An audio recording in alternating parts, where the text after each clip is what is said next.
Chers amis, je ne vais pas y aller par quatre chemins. Si je reviens vers vous aujourd'hui, c'est parce que le devenir financier de TV Liberté m'inquiète. Alors que nos audiences n'ont jamais été aussi bonnes qu'en 2022, le budget, lui, accuse le coup et met en péril la suite de notre aventure ensemble. Pourtant, je peux vous assurer que nous avons toujours travaillé au mieux pour vous informer et toujours en nous serrant considérablement la ceinture. Alors bien sûr, le premier quinquennat d'Emmanuel Macron a fait souffrir beaucoup d'entre nous, je le sais. Car contrairement aux journalistes assimilés fonctionnaires des chaînes du système, ici, nous vivons dans le monde réel, comme vous. Je sais combien ces 5 premières années sous Macron ont été violentes, ont été difficiles. Certains soignants, des pompiers même, ont été suspendus de leur métier sans aucun revenu au mépris du Code du travail. Et le but était simple, les soumettre, les briser, leur briser les reins, mais ils ont résisté. Ils ont résisté comme nous devons encore résister ensemble. Car même si le paysage s'éclaircit, ce doit être notre nouveau mode de vie. Il vous faut comprendre une chose. Si vous n'aidez pas TV Liberté ou le tissu associatif, c'est l'État et ses dérives que vous financez. Car donner à TV Liberté, c'est aussi déduire les 2/3 de votre don des revenus imposables. C'est donc priver ce gouvernement d'une manne financière pour vous fliquer, pour vous nuire, car vous le savez bien, le temps où l'État voulait encore vous protéger est bien révolu. Alors, aidez-nous plutôt à continuer notre mission à vos côtés. Nous avons besoin de votre soutien et je compte sur vous.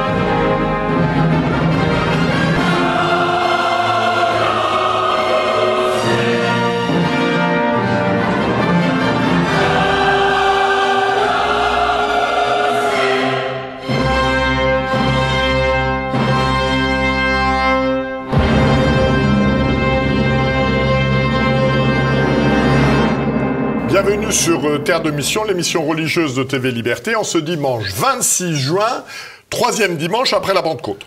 3 séquences. Une première séquence, nous rencontrerons Hélène de Lauzun, qui est porte-parole de la revue Cardinalis, destinée au collège Cardinalis. Ensuite, nous rencontrerons Ticiane Saleron en cette fin d'année scolaire. Elle est juriste à la Fondation pour l'école et viendra nous parler des inspections académiques dans les écoles hors contrat. Et enfin, troisième séquence, nous rencontrerons l'association Arcade qui restaure des bâtiments civils et religieux dans toute la France.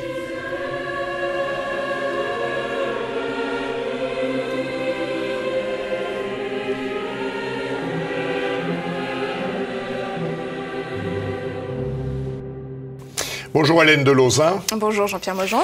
Vous êtes porte-parole de la revue Cardinalis, qui paraît donc depuis novembre 2021. Alors quels sont les objectifs et la ligne éditoriale de cette nouvelle publication? Alors cette nouvelle publication, effectivement, donc, qui est parue pour son premier numéro en novembre, est à destination du Collège des Cardinaux.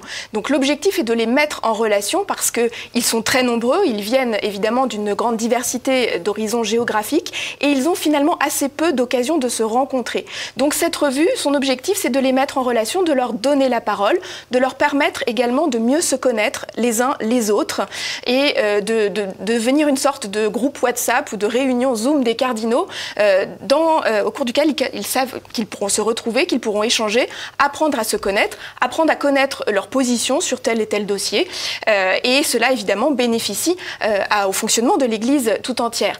Vous parlez de ligne éditoriale, eh bien elle est assez simple, c'est le magistère de l'Église catholique.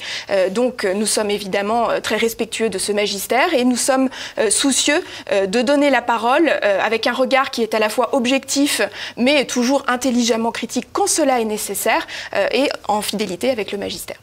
Alors, quels ont été les sujets marquants traités dans les 3 premiers numéros parus? Alors, les 2 premiers numéros, pour être très exact, le 3e est en préparation, mais il n'est pas encore sorti.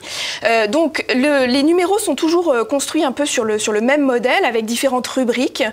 Nous avons toujours à cœur de mettre en avant un portrait pour faire connaître telle ou telle figure de cardinal. Donc, dans le premier numéro, nous avions un évêque de l'église chaldéenne qui était mis en valeur et qui nous parlait de son expérience en Irak. Monseigneur Sacco. Monseigneur Sacco, exactement.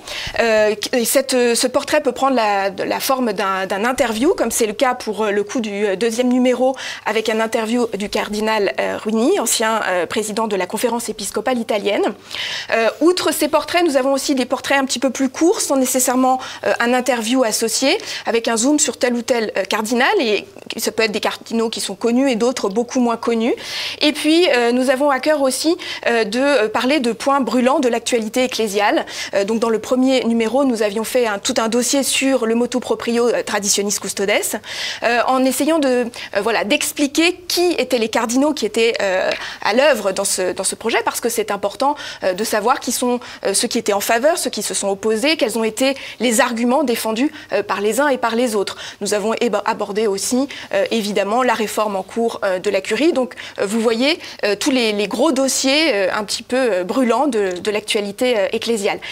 Nous donnons aussi, et c'est vraiment notre objectif, je parlais tout à l'heure de réunion Zoom des cardinaux, nous voulons aussi donner la parole aux cardinaux. C'est-à-dire qu'il n'y a pas seulement ce que nous proposons, des interviews, des articles écrits par les meilleurs vaticanistes, mais c'est aussi une occasion pour les cardinaux de prendre la parole. Et nous avons par exemple, dans le numéro d'avril, laissé la parole au cardinal Brandmüller, donc, qui est un cardinal proche de Benoît XVI, et qui nous livre en exclusivité, en quelque sorte, sa vision sur ce que doit être les prolégomènes du futur conclave, quels doivent être, selon lui, les prérequis pour l'élection du prochain pape. Alors, vous avez certainement eu des retours de différents cardinaux. Quels ont-ils été? Alors, nous sommes assez fiers d'avoir effectivement, dès le départ, eu un écho extrêmement positif. Je pense que cet écho positif s'explique par le fait que nous remplissons un rôle qui jusque-là n'était pas honoré, cette mise en relation des cardinaux. Et les lettres que nous recevons, donc ça peut être des courriers, ça peut être aussi des courriels, sont unanimes dans ce sens. Merci pour le travail que vous faites, parce que c'est utile, parce que cela nous permet de mieux nous connaître, cela nous permet de découvrir une face cachée de certains cardinaux que l'on n'entend pas forcément, et donc ces retours sont multiples, et je dirais ces retours, ils proviennent de l'ensemble du spectre du collège cardinaliste. On le voit aussi sur les fréquentations, les statistiques de fréquentation de notre site internet, nous avons des connexions de toute la planète, donc vraiment on touche un public très large, et les cardinaux, eh bien, on a eu les 2 premiers abonnés à notre infolettre ont été des cardinaux. Donc vraiment, nous sommes assez fiers à ce stade de constater que nous rencontrons un réel intérêt de la part des premiers destinataires, évidemment, de cette Alors, ce document existe en version papier, en version électronique, mais en quelle langue? Alors, effectivement, c'est le défi, puisque par définition, des cardinaux, il y en a sur toute la planète. Donc, la revue est multilingue. Elle est éditée en français, en anglais, en espagnol et en italien. Nous avons fait ce choix parce qu'avec ces 4 langues, nous couvrons quasiment la totalité du collège cardinaliste. Il n'y a pas un cardinal qui ne maîtrise pas au moins l'une de ces 4 langues. C'est assez facile à comprendre, hein, l'anglais, parce que, qu'on le veuille ou non, c'est vrai que ça reste une langue universelle, même pour l'Église. L'italien, parce que tous les cardinaux, à un moment ou à un autre, passent par Rome.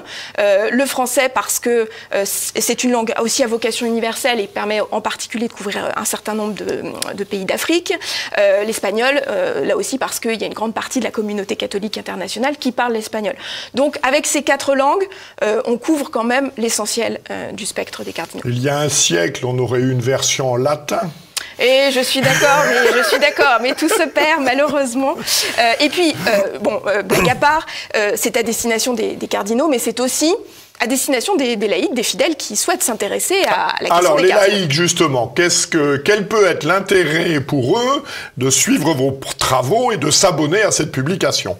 Alors, l'intérêt, il est double. Je pense que, d'abord, on peut être authentiquement intéressé par ces cardinaux que l'on connaît si mal et qui, finalement, décident de la vie de l'Église avec le pape. Et on l'a vu, typiquement, dans le cas de Traditionis Custodes, ils sont, en collaboration avec le pape, responsables d'un certain nombre d'orientations, de choix, d'inflexions dans la vie de l'Église. Donc, en tant que croyants, ça nous intéresse.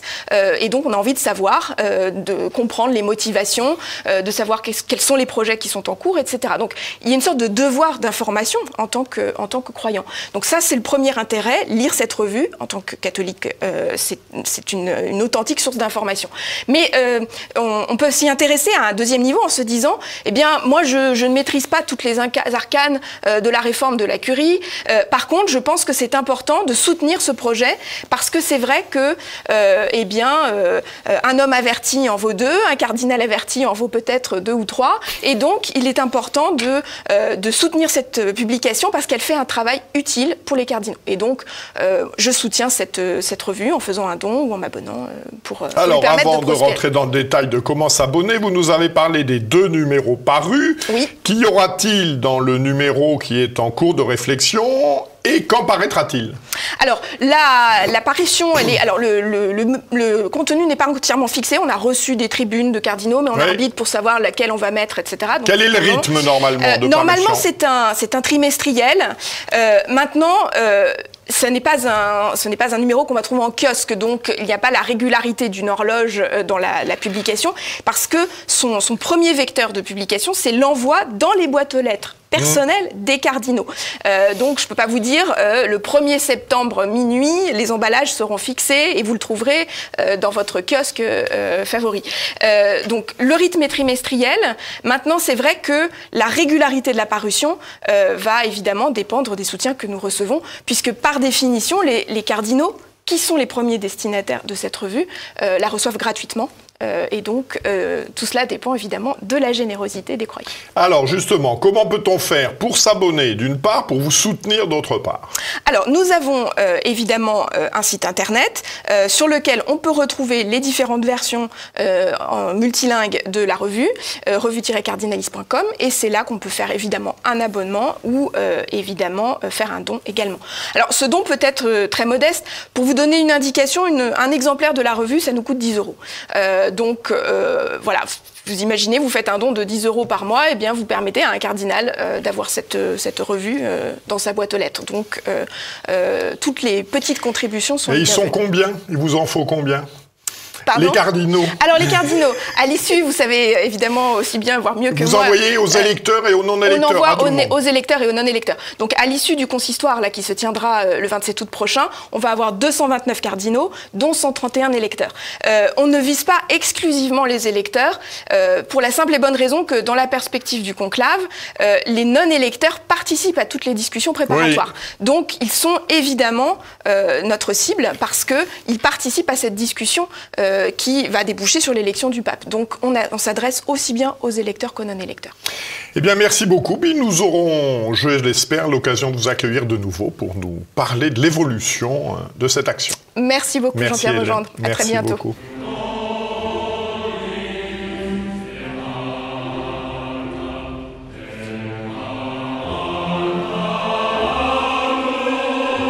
Bonjour Tiziane Saleron. Bonjour monsieur. Vous êtes responsable juridique à la Fondation pour l'école et en cette fin d'année scolaire, vous venez nous parler des inspections académiques dans les écoles hors contrat. Alors tout d'abord, quel est le cadre juridique de ces inspections ? Alors ce cadre se trouve dans le Code de l'éducation, qui est modifié au fur et à mesure des lois. Donc on a notamment la loi Gatel et puis récemment la loi contre les séparatismes, qu'on appelle la loi confortant les principes de la République, qui viennent petit à petit accroître le contrôle des écoles et définir un petit peu ce qui peut être contrôlé. Donc le cadre il est un petit peu précis dans la mesure où on sait ce que vient contrôler un inspecteur lorsqu'il vient dans une école. Donc je vous la fais courte, mais il contrôle en gros les personnels qui travaillent, Il s'assure que les enfants sont dans des bonnes conditions de travail et d'enseignement. Et enfin, il vérifie qu'on transmet bien le socle commun des connaissances, des compétences et des cultures, donc de l'éducation nationale, qu'on transmet bien ce socle de manière progressive aux élèves. Voilà. Donc il y a ce cadre-là un peu précis. Par contre, le cadre est très flou en ce qui concerne le déroulé de l'inspection, puisqu'il n'y a absolument rien dans le code, dans aucune loi sur le déroulé de l'inspection. Donc là, on peut dire qu'il n'y a pas vraiment de cadre. Alors justement, concrètement, à quel rythme ont lieu ces inspections? Y a-t-il un préavis? Y a-t-il un rapport? Ce rapport est-il communiqué à l'établissement scolaire? Alors le rythme, il y a un rythme officiel, on va dire, qui est dans le Code de l'éducation, c'est-à-dire que la première année de l'ouverture de l'école, en principe, cette école doit être inspectée. Et si tout se passe bien, il est recommandé de refaire une inspection dans la 5e année de l'école. Alors ça, c'est la belle théorie, mais dans les faits, on sait que seuls 80% à peu près des écoles sont inspectées leur première année. Je pense que c'est notamment à cause de moyens humains qui sont insuffisants. Et surtout, vous pouvez avoir une école qui se fait inspecter chaque année, une autre qui est ouverte depuis 10 ans, qui n'est jamais inspectée. Bref, il y a la théorie et la pratique. Après, vous me demandez s'il y a un préavis. Alors là, pareil, il n'y a rien dans le code. Du coup, vous pouvez avoir une école qui reçoit une belle lettre ou un beau mail en lui disant « Voilà, on va venir vous inspecter dans 2 mois, on sera 3, il y aura un tel. » Et à l'inverse, vous pouvez être directeur d'école, arriver un matin et voir 15 inspecteurs devant votre école. Vous paniquez un peu, vous dites il y a quelque chose. Non, on vient visiter votre école. Ah, et vous ne vouliez pas me prévenir? Non. Voilà, c'est notre droit. Donc voilà, sachez bien que si vous n'aimez pas les surprises, ça peut, si vous êtes directeur d'école, ça peut vous arriver d'avoir des inspecteurs qui débarquent de manière inopinée. Et dans les faits, il y a plus de la moitié des inspections qui se font ainsi. C'est-à-dire que les écoles ne sont pas prévenues. Alors leur grande motivation, c'est de saisir le face-à-face pédagogique dans toute son authenticité. Fin de citation. Vous pensez bien qu'ils n'ont pas cette ambition pour les écoles publiques ou sous contrat. Donc c'est souvent un peu abusif quand ils arrivent. Notamment, on a eu un cas où ils sont arrivés les 3-8, en fait, à 8 heures, à 8 inspecteurs, et il n'y avait que 8 élèves de maternelle. Vous imaginez, et après, quand ils écrivent que les élèves ont l'air un petit peu réservés, voilà, il leur a fallu leur rappeler pourquoi. Bah, oui. Surtout qu'il est déjà arrivé aussi que des inspecteurs viennent accompagnés de gendarmes en habit, donc en uniforme. Donc bref, voilà, il n'y a pas de règles et il n'est pas imposé un préavis aux écoles. Après, le rapport d'inspection, vous m'avez demandé ça, oui. Je crois. Alors, quand tout se passe bien, c'est assez rare qu'il y ait un rapport d'inspection parce que les inspecteurs ne sont pas très motivés pour faire un rapport avec disons que ça va bien. Voilà, avec que des compliments en quelque sorte. Surtout qu'ils ont vu que parfois des écoles le mettent sur leur site.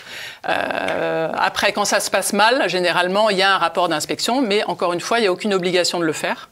Et si je peux en profiter, je déconseille aux écoles de demander un rapport d'inspection lorsqu'ils n'arrivent pas. Parce que généralement, quand on le demande en insistant, du coup, comme ils se mettent au boulot, ils trouvent des choses à redire et il n'y a aucun intérêt en fait à recevoir un rapport d'inspection dans ce cas-là. Voilà. Alors, quels sont les centres d'intérêt des inspecteurs? Quand ils viennent, qu'est-ce qu'ils font? Alors, quand ils arrivent, donc encore une fois, il n'y a pas de règle, mais généralement, il y a quelqu'un qui s'occupe de la directrice ou du directeur et qui lui demande tous les papiers administratifs. Et après, il y a les inspecteurs, ça ressemble un peu parfois à une perquisition, qui vont très vite dans les salles de classe. Ça, c'est quand ils arrivent après l'ouverture de manière inopinée. Et ils voient comment se passe le face-à-face, le fameux face-à-face pédagogique. Donc, ils s'installent, ils se présentent à peine parfois. Il y a des moments où ça se passe très bien aussi. Hein. Et ils s'installent dans la classe et ils suivent le cours. Donc ça, c'est très fréquent. Et du coup, ils en profitent aussi pour regarder les manuels, pour regarder les affichages. Ils prennent des photos. Donc ils sont plus ou moins intrusifs et on va dire plus ou moins polis quand ils arrivent dans la classe. Mais pour répondre vraiment à votre question, les centres d'intérêt, c'est les matières scientifiques. Hein, donc ça, ils insistent bien là-dessus. Ils veulent s'assurer, notamment quand ils sont face à des écoles catholiques, que les enfants distinguent bien les croyances des sciences, si vous voyez ce que je veux dire. Après, ils sont très obsédés aussi, si je puis dire, par l'informatique. Donc ça, quand ils ne voient pas d'outils numériques, ils font très souvent des remarques. On a déjà eu des rapports d'inspection où ils mettent en demeure des écoles de faire l'acquisition d'une tablette par personne, vous voyez, par élève, en primaire. Ça, c'est pas, ils n'ont pas le droit. Donc après, on aide éventuellement l'école à répondre à ce genre de mise en demeure. Mais donc leur obsession, c'est les sciences, l'informatique, également qu'est-ce qu'il y a l'éducation civique et les valeurs de la République. Donc ça, ils font très attention. Ils demandent dans les emplois du temps s'il y a bien un enseignement moral et civique. Ils demandent comment est-ce qu'on transmet toutes les valeurs républicaines et tous les principes. Voilà. Ils sont aussi attentifs à l'histoire. Ils n'aiment pas beaucoup quand l'histoire est trop chronologique. Hein. Et aussi, si l'histoire... Enfin, ils font facilement des commentaires sur les programmes d'histoire tels qu'ils sont délivrés dans les écoles. Donc, ils n'aiment pas qu'on insiste trop sur les règnes de rois et ils préfèrent, par exemple, qu'on parle plus de l'histoire contemporaine, si je puis dire. Voilà, ça, ils sont très attentifs à tout ça. Voilà. Alors, est-ce que vous avez, pour illustrer un peu tout ça, des exemples, des verbatims, des anecdotes de la réalité?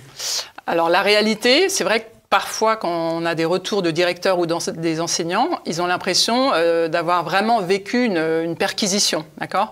Ou limite, ils ont l'impression que les inspecteurs cherchaient un cadavre à la façon dont ils se sont comportés. Donc, je vous l'ai dit déjà, quand ils viennent en plus sans prévenir et en se présentant à peine, et après, quand ils débarquent dans les classes, ils ont vraiment l'impression qu'il y a quelque chose qu'ils cherchent de très important. Et après, ce qu'ils font, c'est qu'ils posent souvent des questions aux élèves, hein. On a eu un exemple, ça c'est un des plus graves selon moi, qui est assez récent, c'est qu'à un moment, ils étaient dans une classe, le professeur s'est absenté de sa classe, et l'inspecteur en a profité pour demander aux élèves pour qui votaient leurs parents. Je veux dire, c'est juste hallucinant. Et alors, est-ce qu'il y a des recours contre ça? Est-ce que les parents peuvent porter plainte en disant c'est quand même hallucinant? Alors moi, ce que je conseille dans ces cas-là aux parents, c'est de s'étonner, en fait, parce que pour porter plainte, il faut aussi un préjudice, et il ne faut pas non plus que leurs enfants aient l'air d'être en sucre et traumatisés par ce genre de questions, parce que ça peut se retourner contre eux. Donc je leur conseille de s'étonner et de demander la motivation, la raison de cette question, d'écrire au recteur en s'étonnant des questions qui ont été posées à leurs enfants. On demande aussi aux enfants parfois, mais à des enfants de collège, hein, Macron, il a déjà été demandé, Macron est président ou roi? Vous voyez, comme c'est un peu humiliant comme question. À une élève de 3e aussi, on lui a demandé si elle savait se servir d'un téléphone portable. Donc, et cette élève a répondu, mais vous savez, monsieur, on ne vit pas dans une grotte. Et donc, du coup, tout le monde a rigolé, ça a détendu l'atmosphère. Mais ils ont vraiment parfois des a priori qui font que leurs questions sont un petit peu humiliantes. Après, ils ont des comportements parfois totalement irrespectueux, c'est-à-dire qu'ils fouillent encore récemment, ils sont dans une école. Ils étaient dans la salle de classe et ils ouvraient les cahiers des élèves, mais sans leur demander leur avis. Et ils fouillaient également leur casier, mais sans demander. Souvent, ils demandent, et à ce moment-là, l'élève dit oui, parce qu'il n'ose pas dire non. Mais là, vraiment, c'était open bar. Ils ouvraient, ils regardaient dans les casiers sans rien demander. C'est assez comique dans la mesure où, avant de partir, ils font souvent un petit laïus sur les valeurs de la République et sur le respect d'autrui, si vous voulez. Donc là, pour les enfants, le message est carrément brouillé parce qu'ils se comportent souvent de manière tout à fait répréhensible et contraire aux valeurs de la République. Mais ce qui met mal à l'aise, en fait, c'est qu'on a quelquefois, on a vraiment l'impression qu'ils cherchent que c'est forcément à charge, si vous voulez. Ils viennent pas souvent avec un a priori positif ou neutre. C'est ça qui est assez gênant.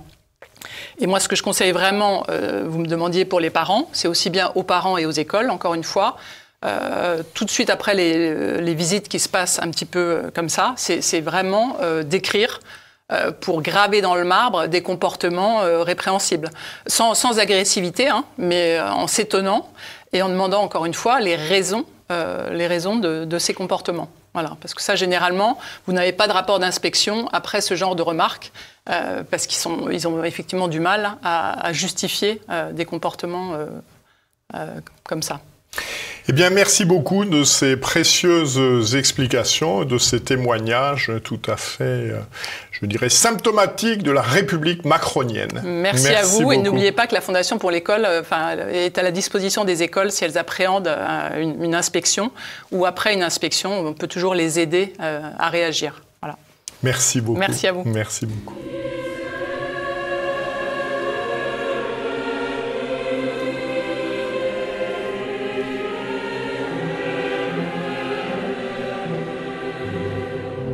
Bonjour Brieuclair. Bonjour monsieur. Donc vous êtes cofondateur, secrétaire général de l'association Arcade, qui a été récemment fondée donc en 2019. Alors quel est l'objectif de votre association ? L'objectif d'Arcade, c'est d'envoyer des jeunes volontaires bénévoles s'engager, mettre leur joie et leur énergie au service de deux causes. D'abord, la restauration de notre patrimoine, notamment les lieux les plus délaissés dans nos campagnes, et puis le tisser du lien social avec les habitants de ces campagnes et de ces territoires, voilà, pour recréer du lien entre les Français, entre les générations. Dans notre pays et apporter un peu d'espérance dans les campagnes.